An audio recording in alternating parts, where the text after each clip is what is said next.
Il faut refléter la lumière de Dieu partout où tu te trouves. Pourquoi je le dis? Parce que quand tu reflètes la lumière de Dieu, il se charge de toi. Quand tu reflètes la lumière de Dieu, il te protège, et quand tu reflètes la lumière de Dieu, il te sort des situations difficiles dans lesquelles tu te trouves. Alors je prends l'histoire qui se trouve dans Daniel 3. Il s'agit de l'histoire de Daniel, Abed-Nego et Meshach. Et là, ils étaient en fait, dans ce livre, les enfants d'Israël, les Israélites, sont en déportation. Et là-bas, ils vivent une situation pas croyable. Et là-bas, ils sont appelés à adorer d'autres dieux. Mais les trois là, ils ont dit, nous n'allons pas adorer d'autres dieux, nous allons adorer notre Dieu à nous.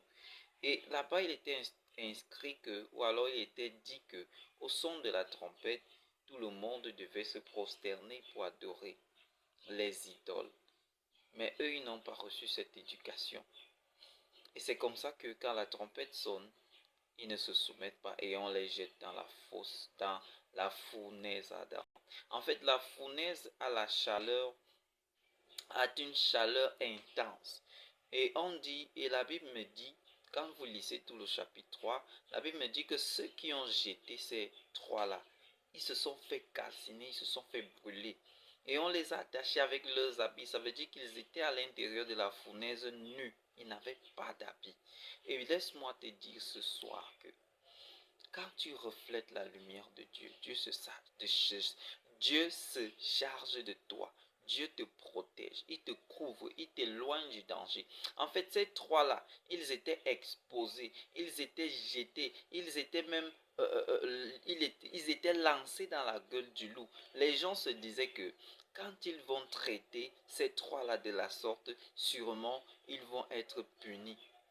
Mais laisse-moi te dire que rien n'a prospéré contre eux. Parce que la Bible dit que toute arme qui sera forgée contre toi sera nulle et sans effet. Pourquoi? Parce que tu es la propriété de Dieu. Tu es la propriété de Dieu. Pourquoi? Parce que tu reflètes la lumière de Dieu. Tu ne te laisses pas influencer par les événements du monde. La Bible dit que nous sommes du monde, nous sommes dans le monde, mais nous ne faisons pas partie du monde. Il y a tellement de choses qui se passent aujourd'hui. Il y a des gens qui acceptent le lesbianisme. Il y a des gens qui acceptent l'homosexualisme. Alors, ne te laisse pas influencer par quoi que ce soit, mais reste figé sur la parole de Dieu. Qu'est-ce que la parole de Dieu te demande de faire? La parole de Dieu te demande de ne pas te prosterner devant un autre Dieu que lui. Et si tu respectes cela, Dieu va t'honorer. Quel qu'en soit ce que le diable planifiera devant toi, sera nul et sans effet, parce que tu auras respecté ce que le Seigneur peut, ce que Dieu lui-même t'a instauré. Et pour être la lumière de Dieu dans le monde, il faut quoi? Il faut lire la parole de Dieu et la mettre en pratique. Ces gens, Daniel, Meshach et Abed-Nego, étaient en train de pratiquer la parole de Dieu. Ils faisaient du bien autour d'eux. Ils priaient constamment et ils lisaient constamment la parole de Dieu. Et c'est pour ça que les gens se sont levés. Ils ont dit, tiens, ces gens ne respectent pas nos principes. Essayons un peu de les titiller, essayons un peu de les secouer pour qu'ils comprennent que ici on ne blague pas. C'est comme ça qu'on les a testés, jetés dans la fournaise ardente, et on a constaté, la Bible me dit quoi? Que le roi dit, tiens, nous avons jeté 3 personnes, pourquoi on retrouve 4?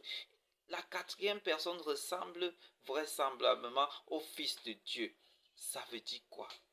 Ça veut dire que quand tu respectes Dieu, Dieu lui-même aussi il est avec toi.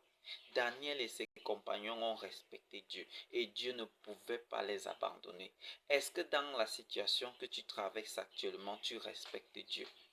Est-ce que tu donnes à Dieu la place qu'il faut? Est-ce que tu donnes à Dieu la position qu'il mérite dans ta vie par rapport à la situation que tu es en train de traverser? Ces trois-là pouvaient dire, oh, comme on a dit qu'on nous jette dans la fournaise Adam, mieux on change d'avis. Ils n'ont pas changé d'avis. Ils n'ont pas changé leur façon de faire. Ils ont dit, jetez-nous, on préfère être jetés que de respecter vos lois que Dieu, notre Dieu, interdit. Quel est ton comportement face à la société? Est-ce que tu es de ceux qui acceptent engloutir tout? Est-ce que tu es de ceux qui acceptent tout? Est-ce que tu es de ceux qui se, qui se morfondent ou alors qui, qui, qui entrent dans la foule?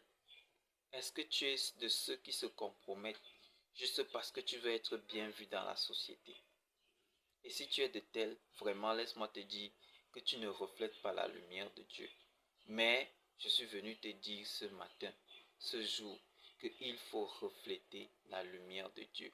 Et Dieu veut que tu reflètes sa lumière.